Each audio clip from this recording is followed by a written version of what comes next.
अस्सलामुअलैकुम जी, मैं हमारी अली, आप देख रहे हैं मेरा चैनल। अब नो माफ़ी जाकर व्लॉग्स ही बनाएं, क्योंकि उसी के लिए आपने ये सब कुछ किया था। रजब भट्ट ने ईमान को सख्त तरीन जवाब दे दिया, बल्कि जवाब ही दे दिया है। ईमान को नीचा दिखाकर ऑन शेख खामोशी से साइड पर हो गया। किवान का मुस्तकबिल क्या होने जा रहा है? माँ बाप की इस अना, या फिर माँ को खुद को प्रूफ करना था, भाई का साथ देना था, भाई को सपोर्ट करना था, पैसे कमाने थे। इस जंग में मासूम किवान का मुस्तकबिल क्या होगा? क्या जिस तरह से अभी लग रहा है कि ऑन आगे पीछे अपनी बहन के हो रहा है, क्या सारी ज़िंदगी अपने बच्चों को, अपनी बीवी को छोड़ के ऑन अपनी बहन के आगे पीछे होगा? अभी तक तलाक ना होने के पीछे छुपा वो बड़ा ख़ानदानी और कानूनी खेल जो अब पूरी तरह से एक्सपोज हो चुका है। आज की वीडियो में से बात करते हैं। रिक्वेस्ट है चैनल को सब्सक्राइब करें, आपकी सपोर्ट की ज़रूरत है और आपने वीडियो को आखिर तक ज़रूर देखना है। Please come back. रजब भट्ट का अब फाइनली जाकर डायरेक्ट और बड़ा क्लियर जवाब है कि अब और बिल्कुल भी नहीं। 3 महीने में ये पहला मौका है जब रजब भट्ट ने साफ साफ इनकार कर दिया है और साफ साफ बता दिया कि भाई अब नहीं, अब जो करना है करो। रजब और ईमान फातिमा के केस में अब सुलह के तमाम जो यू टर्न्स हैं और जो रास्ते हैं हमेशा के लिए ब्लॉक हो चुके हैं। ईद पर सुलह की आखिरी कोशिश फ्लॉप ही होनी थी, फेल ही होनी थी। जिस तरह से बैठकर ऑन शेख जो है रजब भट्ट की फैमिली का तमस्कर उड़ा रहा है, रजब की बहन की मिमिक्रीज कर रहा है, उस पर जो है वो ताने कस रहा है, उनकी वालदा पे बातें कर रहे हैं और किस तरह से जो है उनकी बहन का मजाक उड़ा रहे हैं। तो आपको क्या लगता है कि सुलह की गुंजाइश कहीं पे छोड़ी होगी? छोटी छोटी बात पर जो है हर चीज़ पर रजब भट्ट गंदा है, गंदा है, गंदा है, गंदा है। वो इतना गंदा है तो आपने शादी के 2 महीने बाद तलाक क्यों नहीं ले ली, खुला क्यों नहीं ले ली? खैर, ईद पर सुलह की आखिरी कोशिश फेल। अब रजब भट्ट ने ईमान को ज़िंदगी का सबसे सख्त तरीन फाइनल जवाब जो है लोगों ने लिखा के दे दिया है। रजब ने साफ कह दिया कि अब कोई माफ़ी नहीं है, अब तुम जाकर सिर्फ और सिर्फ यूट्यूब पर अपने व्लॉग्स बनाओ, इन्फ्लुएंसर बनो, अपने भाई के साथ जो है तुम उसकी स्ट्रैटेजीज़ बताओ। ऑन की ये स्ट्रैटेजी है कि जब 5 लाख हो जाएंगे तो फिर मेरा फेस रिवील होगा, हम हर 1 लाख पर जो है वो फेस रिवील करेंगे और मैं जो हूँ वो बहुत बड़ी मिस यूनिवर्स हूँ, आज तक मेरा फेस रिवील नहीं हुआ और मेरे भाई के व्लॉग में मेरा फेस रिवील होगा। उससे पहले मेरे मुंह पे बड़ा सा इमोजी लगा दिया जाता है। पहले जो है मुझे बड़ा एतराज़ होता था, मैं रो रो के जो है अपनी सास को बोलती थी मेरे बेटे के नाम पर नज़र लग जाएगी, नाम ना ले बाप, मैं बाप का मुंह जो है ज़ुबान निकाल लूँगी, बाप जो है नाम लेगा अपने बेटे का। लेकिन मैं भाई के सदक़े वाली जाती हूँ, भाई पे मेरी जान छिड़कती हूँ।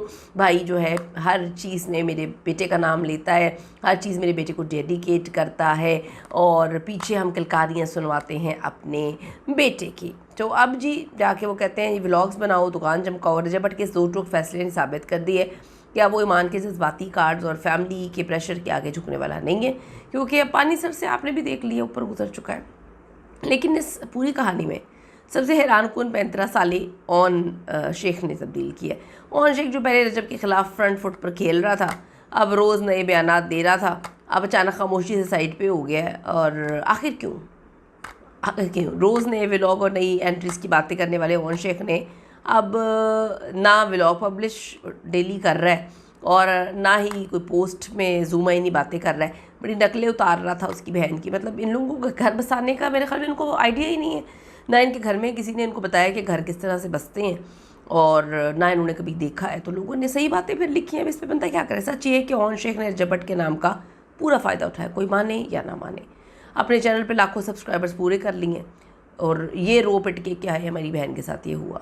बहन के को व्यूज़ के चक्कर में इस्तेमाल किया है, बहन भी अपनी दुकान चमका रही है इंस्टाग्राम पे बैठ के जो इन्फ्लुएंसर बनी हुई है।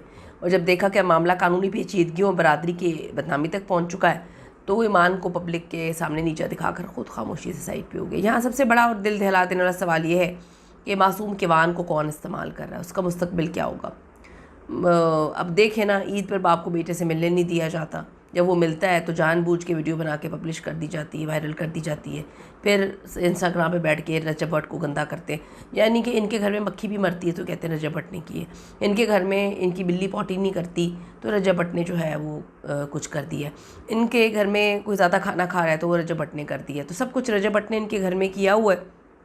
अब माँ जो रजब भट्ट के ऊपर जो है वो आंखें दिखा के लोगों से सिंपथीज लेती थी कि जी बेटे को नज़र लग जाएगी, सारी दुनिया पागलों की तरह कहती थी हाँ हाँ रजब भट्ट को ना बेटे का नाम नहीं लेना चाहिए, नज़र लग जाएगी। अब वो कहाँ पर है?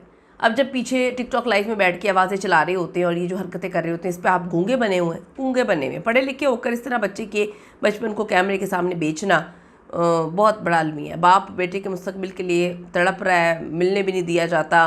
नानी और मामू जो है उसके लिए यूट्यूब चैनल पे बच्चे को बिठाया हुआ माँ ने। माँ खुद जो है इतनी बड़ी इन्फ्लुएंसर बनी हुई है। लोग नीचे लिख रहे होते हैं हम आपके साथ हैं, आपको सपोर्ट करेंगे। अब बेचारी क्या करे, उसने कमाना भी तो है। आवाम पूछती है, जब रजब ने कह दिया कि जाओ व्लॉग्स बनाओ तो दूसरी शादी के लिए भी तैयार है, तो अब ईमान को अब तक ऑफिशियल तलाक क्यों नहीं हुई? सच ये है कि ईमान तलाक के केस को जानबूझ के लटका रहे हैं लोग। रजब का नाम जब तक जुड़ा रहेगा, उसकी बदखोइयाँ करते रहेंगे तो मिलियन में सब्सक्राइबर्स आएंगे। तो अभी तो इंस्टा वाली गेम पूरी हुई है, अभी यूट्यूब वाली गेम तो रह गई है। तो जब तक वो पूरी नहीं होगी तो इसी तरह लटकता रहेगा सब कुछ। ईमान ने ओपन चैलेंज दिया है कि मैं रजब के बगैर कितनी ताकतवर हूँ। दुनिया को बताया कि जी आप लोगों की वजह से मैं जो है 1 बिलियन कर पाई हूँ। वहाँ पर बैठ के रोने का भी नाटक किया था। देखिए आप लोगों ने मुझे कहाँ से कहाँ पहुँचा दिया। रिश्तों को बेचकर चैनल चमकाना, भाई के चैनल को हिट करवाना। अवाम जो समझदार है वो तो इनकी इस चीज़ों को समझ चुकी है। आपके ख्याल में क्या रजब भट्ट का ईमान को ये सख्त जवाब देना बिल्कुल दुरुस्त था? और ऑन शेख का साइड पे हो जाना क्या साबित करता है? कमेंट्स में ज़रूर अपनी कीमती राय दीजिएगा। See you in the next video लाने के बाद।